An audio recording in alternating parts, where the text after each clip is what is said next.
habis. Oke, ini adalah penentuan untuk RRQ. Akankah mereka akan membawa game ini ke game yang ketiga? Atau bahkan GeekFam yang akan mendapatkan game kali ini. So buat kalian semain di rumah, jangan lupa di-share. Jangan lupa dengan hashtag MPL Celebration. So kita langsung menuju ke arah lane down. Ini dia untuk game kedua kita, Best of 3 Series. Apakah untuk pertama kalinya GeekFam mereka bisa mengamankan match mereka atas RRQ Hoshi? Dan lihat nih Vini udah mulai ngeganggu ke arah seorang Hans. Posisi Hans yang bermain Hellcat dia bakal lagi-lagi kok. Sama dengan playstyle-nya dia, itu ngincer ke backline dari RRQ Hoshi. Yes. Dia nggak bakal peduli sama teamfight depannya tuh. Biarkan teman-teman saya yang ngurus ya. Iya, saya Karena mau belakangnya aja. Apalagi dia pakai high end ray di sini. Jadi Tapi harus equal. bisa dapetin posisi 1 lawan 1. Tapi equal. Retrinya kedua-duanya kepake. Oke. Kalau bicara soal retri biasanya ada Baloiski. Mana Baloiski? Baloiski tuh lagi main di atas. Lagi main. Lagi mulai ngeganggu ya ke arah seorang Albert kali ini dan Flicker terpaksa digunakan Clay, bakal coba untuk mengusir, berikan poke terusan ke arah seorang Baloiski kali ini, tapi Baloiski sudah memprediksi itu semua. Dia masih bisa survive dan ini ngeganggu banget sih, bener. ngeselin banget sih dari seorang Baloiski, tapi itulah tujuan dari seorang roamer ya sekarang ya. Harus pegang early-nya, ngeganggu kalau bisa ke arah jungle dari musuhnya biar nggak nyaman untuk farmingannya. Tapi masalahnya ini dari tim GeekFam mungkin mereka masih coba untuk struggle mencari momentum di mana Elzura udah nggak punya flicker, jangan masuk lebih dalam lagi. Dan di sisi sebaliknya, di arah bottom lane, dari seorang R7 kali ini berbeda, tidak mendominasi seperti di game sebelumnya. Yes. Mereka mainnya lebih hati-hati sih sekarang. Harus lebih tenang gak sih sekarang? Karena mereka posisi dari junglernya sendiri kan digangguin terus nih sama Baloiski. Jadi mau gak mau harus bisa meng-cover dulu. Sedangkan kalau kita tahu bagaimana Hellcat kalau gak digangguin di early-nya nanti mid game dia bakal semena-mena. Dia bakal bisa kemana-mana. Setiap kali ada ultimate-nya dia bakal selalu muncul juga. Yang aku takutin itu sebenarnya posisi Clay sih. Nanti Clay ini seperti apa tentunya karena if yang tadi udah kita bahas di game pertama ini posisi ketika dia buka ultimate gak akan kemana-mana di situ-situ saja. Si Albert kali bakal coba untuk mundur terlebih dahulu. R7 sudah melihat pergerakan 3 pemain dari GeekFam dan Hans masih memiliki retribution yang on point kali ini. Dan Albert dengan heavy spinnya tidak bisa mendapatkan siapapun dari GeekFam. Oke, tapi lihat di sana Spectre Altar ada 2. Nampaknya Pin belum membuka altarnya tapi malah GeekFam yang terlebih dahulu. Dan itu membuat seorang Hans pede banget masuk ke dalam. Pede banget berhasil mendapatkan 1 buah turtle. Dicuri kembali nampaknya. Iya. Dan posisinya tadi Hans juga udah low ya. Dan kali ini Clay bakal coba ditabrak dengan 1 buah wall charge oleh seorang Baloiski. Miscalculate, karena nggak ada mana dari seorang Valentinanya. Valentinanya nggak ada mana jadi nggak bisa masuk lebih dalam. Bahkan Pin berhasil mencuri di depan sana nampaknya dengan 1 buah gold buff. Masih coba untuk membuat permainan dari tim RRQ Hoshi ini mengejar ketertinggalan. Tapi di sisi sebaliknya di arah bottom lane, Luke lebih pede banget untuk coba head to head dengan seorang R7 nih. Mau cara juga Alpha lawan. Iya, dan Baloiski masih melakukan rotasi, mengganggu-ganggu. Ini mapnya terang banget kayak buat GeekFam ya. Karena Baloiski bisa berada di mana-mana. Dia bisa rotasi ke area atas, ke area mid, ke area turtle. Bahkan nantinya turtle kedua yang sudah mulai muncul. Tapi Kadera kali bakal coba untuk mempuk ke arah seorang Skylar. Ya di mana ini dari Kadera juga tenang banget sih. Dia nggak terlalu ini loh, kepancing, pengen maju. Iya. Padahal Skylar mencoba untuk mancing-mancing gitu kan. Dengan area out of Thievery juga. Coba di-poke dari Skylar, tapi Kadera kali ini coba untuk flicker mundur terlebih dahulu. Dan Baloiski menahan 4 pemain di area atas. Wow, sudah dikeluarkan. Tapi kali ini Dark Nightfall dibuka. Dengan terkena silence dari seorang Albertnya. Dibuka altarnya dan bahkan masih bisa survive. Pemain-pemain dari Akilasi, namun Hans kali ini mencoba untuk mundur terlebih dahulu. Pin menarik dengan Shadow Stampede-nya. Baloiski masih bisa bertahan dan Alzura mencoba untuk maju. Pin tumbang, first blood jatuh ke tangan seorang Alzura. Oh my god, Spectre dibalas Spectre. Alter dibalas Alter. Nampaknya kali ini lihat dari seorang Kadera memiliki keunggulan. Baloiski akan mengeluarkan jiwa dan raga untuk sebuah plating yang dilakukan dari top lane. Tapi Luke membuka terlebih dahulu dari bottom lane dengan ada 1 buah turtle yang sudah diamanin oleh Luke. Tapi Luke tidak boleh lupakan, Albert lebih cepat datang dibandingkan dari seorang Hans nampaknya kali ini. Yes, menuju ke arah turtle. Content Falls belum ada, Alzura di garis depan. Mau coba dipasang dan retribution di short point from Albert. tidak akan tercuri untuk kedua kalinya oleh seorang Albert. Yes, masih 1 untuk 1 tapi di top lane yang paling penting adalah gold lane yang selalu bertanding dan memang dua-duanya berjuang untuk menggemukin di arah dari gold lane-nya sendiri. Yang penting kenyang dulu ya untuk segi farmingannya. Tapi kalau kita lihat dari emblemnya Niko, dari seorang Hans lebih ke arah movement speed dan juga penetration. Yes, ini pasti butuh banget sih buat penetration dengan Wah, apalagi punya Hellcat high end Dry. Ya. Makanya itu damage-nya bakal lebih sakit lagi. Oke, tapi nampaknya kali ini kita lihat dengan Pawliski membuka lagi, coba untuk mengganggu pergerakan. Sadera masih mendapatkan gold buff, masih mau lebih di depan sana. Skylar belum memiliki power peak-nya. Para pemain dari tim Geekfa mencoba menuju ke arah seorang Pin. Pin gak punya flicker atau kalkulasi, tapi lihat David Pin belum dikeluarkan. Alzura udah mengeluarkan satu buah altarnya, terlalu terburu-buru. Trigger disiplin dipaksa oleh seorang Albert. Ini salah satu momen yang cukup penting. Iya, dia paksa incer kalah Alzura karena dia tahu dia bisa melepas altarnya. Dan kali ini gak akan ada altar untuk seorang Alzura. Sementara 3 pemain di area atas ini zoning yang dilakukan ke arah seorang Kadera tentunya dari arah Kihoshi. Belum terlihat cukup signifikan, tapi Baloyski sudah terlihat menyeberang kali ini dengan 1 buah barriernya di pop up begitu saja. Tapi Hans mencoba untuk mengincar ke arah seorang Pin kali ini. Menculik 1 pemain di saat Baloyski yang menjadi distraction untuk Arkihoshi. Mereka tidak melihat adanya Hans yang mulai muncul dari arah belakang. Yes. Dan berapa kali kita melihat bahwa dari Balois dia berhasil untuk memancing 3-4 pemain untuk Arkihoshi. Buset, lihat tapi di arah bottom lane lu.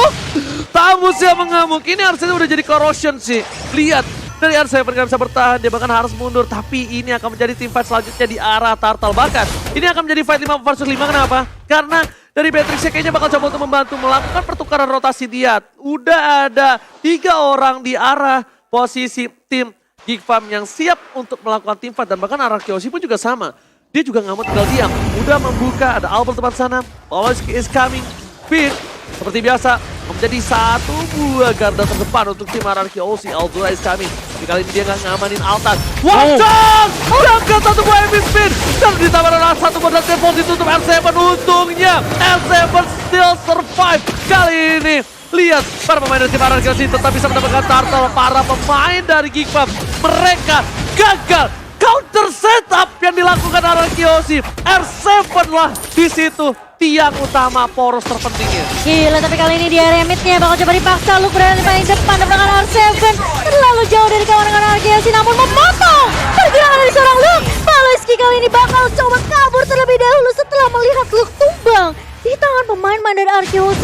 Dipotong, digunting, gak boleh balik dengan selamat tentunya. Itu kalau nggak kena knock-out strike sama R7, itu udah force ke belakang udah full totally kombonya combro banget itu. Combro banget Dua coy. Dia wajah, dia heavy speed, ditambah Dark Knight Falls. Albert lagi yang kejepit di sana. Iya. Ya, Tapi kali ini, sejauh kita melihat juga dari Hans dia masih nunggu dulu ya. Dia nunggu momen, dia nggak ikut tim fight besar kalau memang nggak yakin. dia mainnya lebih aman sih. Benar, kalau Geek Farm mereka gak menang ya udah. Dia langsung farming lagi. Iya, tapi masalahnya ini apakah Geek Farm mereka akan mulai kesetir nih perlahan tapi pasti oleh Arkeosi karena kelihatan banget dari Hans yang mencoba untuk mengincar ke arah Clay atau ke arah Finn-nya di area backline. Itu Ini lebih bikin Alzura- hati-hati banget sama Hans. Elzuranya harus lebih wise untuk melakukan spamming sih. Jangan sampai di momen kayak tadi dia bisa team fight, dia nggak punya mana. Masalahnya pas dia buka dengan heavy spin tadi dia copy kan tuh si Albert. Hah? Itu masih ada altar Iya. juga dari seorang Finn. Yes, ditambah lagi dia nggak punya mana di depan sana, lihat gak? Iya. Habis tuh, hampir pakai flicker buat kabur. Iya, Kan? beberapa kali, 2 kali dia menggunakan tidak punya mana di saat team fight itu menurut gua itu nggak wise banget. Dia harus lebih wise untuk menggunakan. Jadi agak sia-sia ya. Iya, dia gak ada follow damage, sedangkan dia salah satu damage dealer yang besar loh untuk seorang Geek Farm. Iya betul banget. Ini harus lebih berhati-hati kalkulasi dari mana usage-nya kali ya Ji, yang seperti kamu bilang ya. Betul. Alzura ini harus diperhatikan tapi Cadera seperti bakal bermain lebih objektif di area atas R7. Sudah melihat pergerakan dari Cadera tapi ternyata Alzura dan juga Pawliski siap untuk membabysit top. Cadera bakal coba di cover habis-habisan. Oke, Lord spawn kali ini. Lord masih kecil tapi Skylar langsung mundur ke arah belakang. Pawliski mencoba untuk melakukan sedikit tadi initiate tapi ternyata ke arah yang salah ya. Iya. Kalau Pawliski ini kayaknya memang dia untuk inisiator oke, tapi mungkin dia lupa tuh mana kiri mana kanan tadi ya. Oke. Oke. Nampaknya kita bakal lihat Hierarchy OC udah membuka terlebih dahulu Lord yang ada di garis depan. Aha. Skylar Hero Image ke arah depan untuk memberikan sedikit distraction terhadap Baleski, tapi bukan hanya itu. Permasalahannya R7 di depan sana. Terkena sedikit sounding out. Baleski melakukan one shot. Heavy Spin dikeluarkan dan bahkan lihat adu gangsi dilakukan. Satu poin diamankan. Baleski dan harus menuju ke Skylar. Skylar menjadi Hero Image tepakan Sadera. Kali ini gak berhasil mendapatkan Skylar dan di sisi sebaliknya R7 is coming. Flicker dikeluarkan.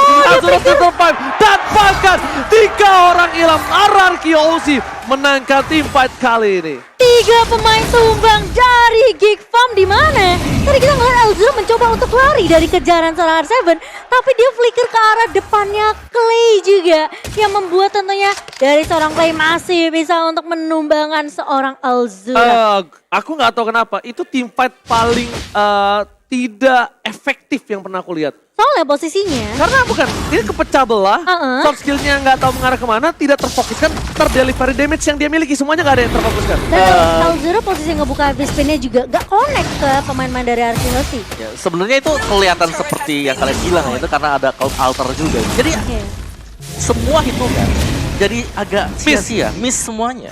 Mau gak mau mereka harus komit satu dan komit itu masih bisa bangkit lagi. Oke, tapi nampaknya Opung Wawa kali ini sama-sama mereka mau komit. Ada Cadera depan sana mencoba untuk melakukan sedikit distraction. Tapi Cadera kayaknya udah mulai harus ganti senjatanya sih. Dia nggak boleh pakai render lagi depan kayak gini sih. Dia Nibiru sih harus standby. Nibiru Wesker sih. Karena posisinya kayak tadi. Ketika seorang Skylar sekarat, kalau dia tadi pakai Nibiru, mungkin case-nya Skylar tumbang. Tapi tadi kan dia pakai Rainer, tapi Rainernya nggak bisa dapetin pergerakan dari seorang Skylar. Ya memang berat untuk melakukan aim terhadap Skylar yang moving speed-nya terlalu cepat. The Wind of Nature ya untuk Skylar kali ini. Ya, ini akan menjadi salah satu hero yang bermasalah pastinya nanti yang dipakai oleh Skylar Cloud yang bakal bisa melompat langsung ke garis belakang. Oh, tapi Albert langsung ngelok ke arah heavy spin-nya kali ini connect ke arah seorang Cadera. Tapi Baloiski terkena efek slow dan bakal tidak bisa memfollow up. Satu buah wild charge connect, tapi kali ini bakal coba dibuka. Reward manipulation-nya mencoba untuk menangkan tipe kali ini, tapi Elzura mencoba untuk heavy spin balik ke arah seorang Albert. Altar masih bisa dibuka, dibalikin tipenya. RRQ masih menumbangkan 4 pemain sekaligus. Hans berada di paling depan, berhasil untuk mendapatkan Albert, tapi R7 bakal coba untuk mengejar Hans. Masih bisa lari, masih bisa survive, tapi 4 teman-temannya. R7! Knockout strike! Killing spree! Flicker yang dilakukan R7 berhasil melakukan wipeout!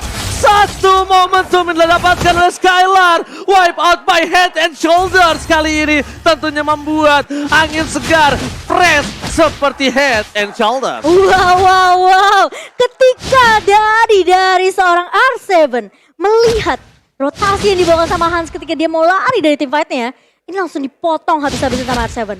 Yes, dan juga AMU yang mengcopy tadi karena dari heavy spin, itu gak ada follow up-nya sama sekali. Benar, dan posisi altar lagi dan lagi. Altar, benar. Pin, ini yang udah kita bahas ya, siapa yang ngebuka altarnya di momen yang pas. Yang terakhir. Yang terakhir, yang bisa menyelamatkan pemain-pemain dari timnya, ini bakal menjadi poin penting. Tapi kali ini Baloiski harus tumbang di tangan RRQ Hoshi. Mencoba untuk mendapatkan Lord. Namun tidaklah mudah kali ini. Yes, bukan mudah, tapi sulit sekali calculate yang dilakukan oleh seorang Baloiski. Iya. Kayaknya dia udah mengekor, tapi sayang sekali tampaknya tidak berhasil. Purple buff-nya masih didapatkan oleh seorang Albert. Lihat, ini nih, Opung Wawa silakan. Ya, sini kalau kita lihat memang dari replay by Samsung Galaxy A series di mana fight-nya yang terpecah belah seperti ini gak ada follow up damage sama sekali yang bisa dilakukan karena posisi dari heavy spin berarti bahwa Valentinanya dia gak bisa lagi untuk melakukan hero assault. Oke, base turret dari King Farm kali ini dipegang oleh tim RRQ Ulti.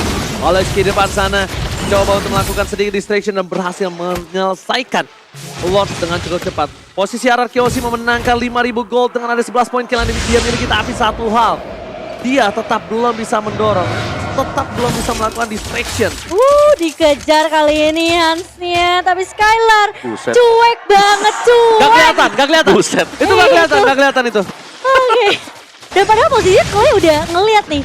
Dari seorang Hansnya di area atas namun tidak akan dikejar. RRQ mereka lebih memilih untuk mengatur lini minionnya. Ya, dan maksudnya balik X juga sudah terlihat bahwa Skylar ada di atas sana bersama dengan Clay. Berarti di sini game yang kedua ini sudah mulai membaik. Dari item-item yang bisa dimiliki oleh pemain RRQ Hoshi. Jadi mereka pasti akan bisa melakukan team fight balasan. Mereka juga masih punya cover-coveran di belakang dengan ada Cloud Altar tadi. Dan tinggal nunggu momentum sebenarnya buat RRQ Hoshi bagaimana cara untuk mereka bisa masuk. Karena Geek Fam di sini mereka tarik ulurnya juga bagus. Mereka gak semerta-merta langsung maju ke depan. Mereka pick dulu mundur lagi ke belakang. Mereka maksimalin banget Mereka kiting ya. hero dari Baloiski, bener Grok. Iya, sama satu lagi. RRQ sih udah tahu nih. Ini yang membuat momen selalu Baloiski. Jadi Baloiski aja kita all in nih, okay, no Iya. problem.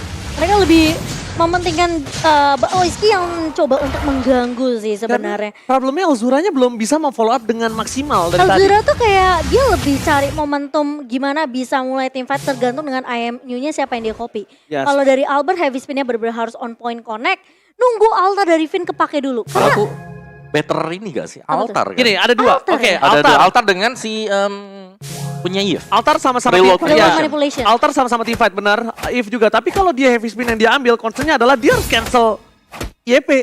Mau nggak mau kalau dia udah ambil heavy spin. Kalau sebenarnya itu concernnya. tugasnya Hans sih. Ya tapi kalau misalnya Hans ke arah Eve, Skylarnya yang bebas, itu problemnya. Dan ini itemnya, Pung. Kita lihat, udah akan ada ke arah Blade of Despair untuk seorang Hellcat, ini burst damage, tapi Skylar dia nggak mau ini menjadi sebuah trigger untuk dia ditumbangkan. Dia butuh immortality. Ya. Dia respect dengan Wind of Nature. Di sisi sebaliknya, roamer dari seorang Baloiski menuju ke arah Blade Armor untuk nahan defense. Tapi menurut aku nggak bisa. Karena di kanan, Skylar udah punya Malefic Roar. Sedangkan Finn belum ada yang bisa numbangin kali ini posisinya kalau bukan karena tidak ada satu buah flicker. Yes, dan juga item-item pemain dari Arkehosi kan lebih karena defense kalau kita lihat sekarang. Iya. Jadi benar sangat mengandalkan yang namanya skill. Damage-nya cuma dari antara dari Skylar, Clay, atau bahkan R7. Karena dia punya satu buah Hunter Strike tadi ya dari R7 sendiri. Jadi penetration akan lebih berasal lagi dari R7 sendiri. Sementara Lord yang kedua ini kali ini, ketiga bahkan. Keren banget. Bentar. Kedua ya. Ini Baloiski-nya udah dicicil loh. Baloiski Di-poking loh. dipok aja sih sebenarnya. Justru itu yang problem. Baloiski-nya sekarang lama-lama fix nggak bakal- banget Lord di tangan narasi. Ini kan dipancing kayak gitu, trigger disiplin lihat tuh, di-poking lagi, kena burn fire, ya kan efek clay, dia ada punya glowing wand. Ntar Skylar dia punya tuh, lihat DHS di-poking, dibalaskan keadaan, Baloiski sekarat, mundur lagi. Dia pasti bakal kayak gitu. Dia memang sengaja. Karena gameplay Baloiski kan dari tadi kayak gitu, dia menunjukkan badannya, Betul. dia menjadi korban. Oke, kalau lo maunya kayak gitu, gua poking. Lo jadi korban beneran. Kalau korban beneran, tapi lo gua poking dulu, gua nggak mau all in kalau ketika darah lo banyak. Dan kali ini Lordnya masih coba di-poke, Real Manipulation mulai dibuka. R7 memotong pergerakan dari Luke, tapi Baloiski berhasil untuk mendapatkan Lordnya. Tapi kali ini Han akan menjadi trade untuk Arkehosi dan bakal dipaksakan tim fightnya R7 hanya mengusir 4 pemain dari Geek Farm. Tapi dengan satu Lord yang kecuali. Ini. That's why lu udah pengen Baloiski deket-deket dengan Lord. Iya, sebenarnya apa coba dipaksa, masih bisa di high ground defensive oleh Elzura depan sana. Oh my god, Baloiski again membuat sedikit distraction dan bahkan Bestura dipecahkan. Lost telah muncul, Luke akan berada di gas depan. Dari seorang Kadira, kali ini bakal coba untuk menunggu momentum. Baloiski kembali hadir dengan wild charge-nya. Ingat, Baloiski kali ini berhasil memberikan sedikit nuansa untuk Geek Farm di game yang kedua. Balikan keadaan, bahkan Elzura dia belum ngambil altar. Di depan sana, altar terbuka untuk kedua belah tim. Dan bahkan dibaca dilakukan, Baloiski tertahan. R7 mundur karena belakang tidak ada altar kembali dan bahkan konsil. Mau gak mau Arkehosi mundur. Arkehosi telah menyelesaikan tugas melepaskan Lordnya. Kehempas ke bumi dan itu saatnya untuk pulang. No more extend. Gak ada lagi tim fight tambahan. Dia nggak punya sword skill di sana. Dan menurut aku bagus banget Elzura, dia ngopinya ke arah altar yang bisa menangin tim fight untuk Geek Farm sendiri. Memang Lordnya sempat ditumbangkan sama Arkehosi, tapi Arkehosi pun gak bisa ngeculik ke para pemain-pemain dari Geek Farm karena altar yang dibuka sama Elzura. Ya karena altar ya otomatis head to headnya ya siapa yang lebih dahulu bisa menghabiskan altar lawannya Dan juga. bahkan aku merasa Finn dipaksa tadi ngebuka altarnya karena posisi jauh banget tadi, diincer habis-habisan. Dan Baloiski dengan satu barrier yang nutupin pergerakan dari Finn dan juga pemain-pemain dari Arkehosi. Mau nggak mau mereka harus tim fight di sana. Karena mereka udah nggak bisa lari lagi, ada barrier dari situ. Oke, dan ini masih bakal berimbang juga satu sama lain. Tapi dari mungkin win rate probability-nya tadi by Samsung Galaxy, kita masih melihat Arkehosi, mereka pegang kendali. Iya. Untuk win rate di sana ya. Cuman ini kan semakin late-nya berarti satu momen aja nih. Situasi akan langsung berbalik. Mereka gak boleh lagi berbuat kesalahan. Menit 18 lagi. Apalagi menit ke-18, benar Lordnya ini ada Lord yang sudah evolve. Jadi harus benar-benar waspada dari kedua tim. Menurut sini ya, Geek mereka mainnya tanpa less pressure lah dibandingkan Pressure, dengan Arkehosi. Oke, Albert teman sana lihat damage-nya terlalu sakit. Armada tim Arkehosi, mereka harus mundur ke arah belakang dan bahkan R7 terlihat posisinya. R7 immortality ada dan kalau R7-nya pun mau di commit sama Baloiski, itu akan menjadi sebuah trigger. Skylar bebas banget. Oke, Scalar kita anggap dia punya Wayne of Nature. Dia punya satu buah sprint. Tapi problemnya adalah Scalar nggak punya perubahan. Wild Charge possible untuk meng-cancel itu. Heavy spin juga. Dan bahkan Hans masih bisa menangkap dia. Bukan mengejar ya, menangkap. Kalau mengejar, sulit. Sulit. Itu possible-nya, wah itu terlalu tinggi lah. Untuk Ya. Scalar chance bisa satu. Intinya bagaimana dari nanti misal dari Harsh yang masuk terus dia bisa kasih burst damage yang cukup buat Iya. bisa tumbangin secara langsung ya. Ini ke arah dari Instan Skylar. ya, ke arah Skylar ya. Nah, lagi kan? Nah, itu gameplay Ini Baloyski. Baloyski. Ini gameplaynya Oh dia. ya pokoknya Oh, nggak- teman-temannya masih di bawah. Dia udah absen duluan. Ya mau nggak mau dia paksa. Mau nggak mau dia paksa untuk dipoking terus sama Clay. Dipaksa terus entah sama Finn. Pokoknya gimana caranya Baloyski ini dia tuh punya darah yang sekarat. Nah kalau di situ posisinya mau di all in udah urusan belakang. At least kalau dia all in di darah yang segini, ini bakal menjadi kerugian untuk RRQoshi. Short kill banyak keluar dan tentunya ada crowd control apalagi Luke. Lalu offside kali ini nampaknya di posisi tengah Mamo-chan. Iya. Sementara harus join timpat lagi kali ini dengan pemain-pemain. Gigfam tapi kali bakal coba dibuka dari Nanak Soul-nya. Dan bahkan Altar juga sudah mulai oleh seorang Finn. Alzura berada di paling depan. Kadira tumbang di tangan seorang R7 kali ini Baloyski. Mau tidak mau harus mundur, ada satu buah blazing duet. Dan seorang Skylar, Alzura dikejar. Where are you going? Terkena Arcane Shot tapi Alzura. Oh masih punya Winter Transit tapi R7 lagi-lagi memotong pergerakan dari seorang Alzura. Oh my god, ini Gigfam terpecah belah. Elzura masuk terlalu dalam. Mau coba dapetin claim, malah ternyata ini membuahkan dia harus tumbang. Terlalu terburu-buru. Elzura nih harus lebih ini, kayak menurut aku ya. Elzura harus lebih sadar kalau dia tuh penting banget di dalam teamfight ini. Iya, Kalau karena- dia adalah salah satu penopang kemenangan dengan ada altar yang dimiliki Spectre-nya. Iya, Sebenarnya- damage dia kan bisa area juga gitu loh. Iya, jadi dia kalau dia yang ngedive, dia bakal kehilangan posisinya. Dia nggak bisa nge-cover temennya. Beda kalau Hans yang ngedive. Tapi aku pengen mention satu adalah dari R7 dia bagus banget. Bagus Dia banget. dapetin Kadira dulu tadi. Yes. Itulah sebab kenapa gak punya cukup damage tadi dari Damage-nya, Gigfam. Bener. Udah nggak punya cukup damage, Elzura yang masuk ke dalam. Alzura Hilang yang lagi. paling depan. Kelar, nggak bisa dijemput. Kalau Iski nggak bisa jemput dan tapi lihat RRQoshi kali ini dengan ada PS turretnya yang sudah terbuka dengan sangat bebas menuju ke arah pace-nya Demar RRQoshi mencoba untuk mendapatkan kemenangan di game yang kedua kali ini. Alzura is coming. Lihat altar sudah dipegang. Maka coba dihabisin. Lantai Pulse telah dikeluarkan ke arah bawah. L7 Immortality-nya berjata bila Hans tertarik. Kali ini altarnya terlambat. Hans tumbang. Dan masih ada satu boss Spectre di depan sana. Clay harus mundur ke arah belakang. Hans still survive. Skylar. Blazing duetnya tidak terlalu impactful. Tidak ada orang di depan sana. Dan bahkan para pemain dari tim RRQoshi mereka berhasil menghilangkan seorang Hans. Satu orang jungler Gigfam sudah hilang. Tapi kali ini Les Super Minion yang mulai masuk ke area atas dan juga area bawah masih bisa ditahan. Gigfam masih memiliki asa karena kali ini dari seorang Finn sudah membuka altarnya. Udah terlihat low banget pemain-pemain dari RRQoshi. Tapi Luke begitu kuat Inferno di pop up kali ini. Skylar harus mundur, harus pergi dari base dari tim Gigfam kali ini. Sementara Albert akan tumbang di tangan seorang Elzura dan Gigfam masih bisa survive, masih bisa melakukan defense atas base-nya. Yes, dia masih bisa survive karena di arah bottom lane tadi dengan adanya Hans yang berhasil mendapatkan momentum yang sangat tepat membuat waktu lagi untuk RRQoshi bisa kembali mendapatkan kemenangan karena lihat di sisi sebaliknya R7 kali ini bakal coba dikejar oleh seorang Baloyski.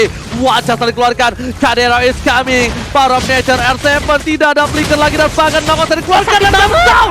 Hilang begitu saja. Hilang dengan 1 menit. Dia harus menunggu 60 detik.